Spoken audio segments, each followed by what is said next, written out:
কি অবস্থা সবার? চলে আসলাম নতুন ব্লগে।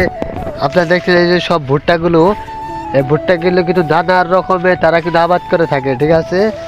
এই ভুট্টার ক্ষেত্রে আপনি দেখতে পাচ্ছেন, এই ভুট্টার ক্ষেতগুলো হলো নানান রকমের দৃশ্য। এই ভুট্টার ক্ষেতগুলো, ঠিক আছে, আপনারা যে ভুট্টার ক্ষেতগুলো দেখতে পেরেছেন, এই ভুট্টার ক্ষেতগুলো হলো কোনো একটা আবাদ ঘরে। তো চলুন এবার আমরা নদী দেখাই।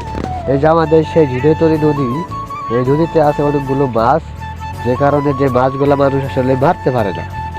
তো চলুন আমাদের এবার বাইসা নৌকাটি দেখানো যায়। ওই যে আমাদের বাইসা নৌকা আপনি দেখতে পাচ্ছেন, ওখানে আমার বাইসা নৌকা, ঠিক আছে।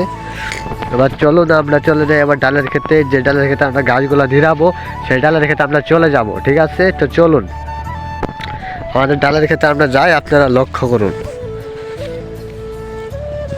আপনারা যেমন দেখতে আছেন যে আমরা চলে গেতেছি আমাদের ডালের ক্ষেত্রে। এই ডালের ক্ষেত্রে আমরা এবার আসবো, এসে আমরা আমাদের ভুট্টা দেখবো।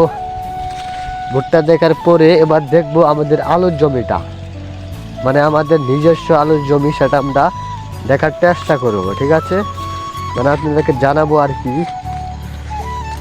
এবার আমাদের দেখায় আমাদের আলুর জমি, এই যে ক্ষেত্রে আলুর ক্ষেত্রটাতে, মিষ্টির আলুর ক্ষেত্রটাতে দেখতে পাচ্ছেন, ভালোভাবে লক্ষ্য করুন দর্শক। এই মিষ্টি আলুর ক্ষেত্রটাতে দেখতে পাচ্ছেন, এই ক্ষেত্রটা কিন্তু আমাদের। আপনি ভালোভাবে লক্ষ্য করুন, এই ক্ষেত্রটা পুরোটাই কিন্তু আলুর ক্ষেত, কিন্তু আমাদের।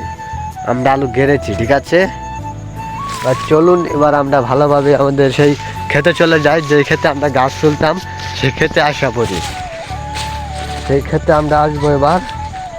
সেই ক্ষেত্রে আসার জন্য আমরা একটু উদাহরণভাবে সেই ক্ষেত্রে রওনা দিলাম আমাদের সেই খালার ওখানে।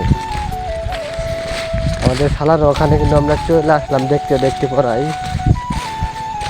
দেখুন এই আলুর জমিতে কিন্তু অনেকগুলো ঘাস হয়েছে, এই ঘাসগুলো কিন্তু আমাদেরকে ছুলতে হবে। এই যে দেখতে পাচ্ছেন এই ঘাসগুলা, এই ঘাসগুলা কিন্তু আমাদেরকে ছুলতে হবে, ঠিক আছে। হ্যালো গাইস, আজকের ভিডিওটা আমার এই পর্যন্ত। এই যে আমাদের গাছের ওখানে চলে আসি, সবাই চ্যানেলটি সাবস্ক্রাইব করে আমাদের পাশেই থাকবেন। সবাইকে ধন্যবাদ। গাছ দেখতে পাচ্ছেন কত সুন্দর ঘাস।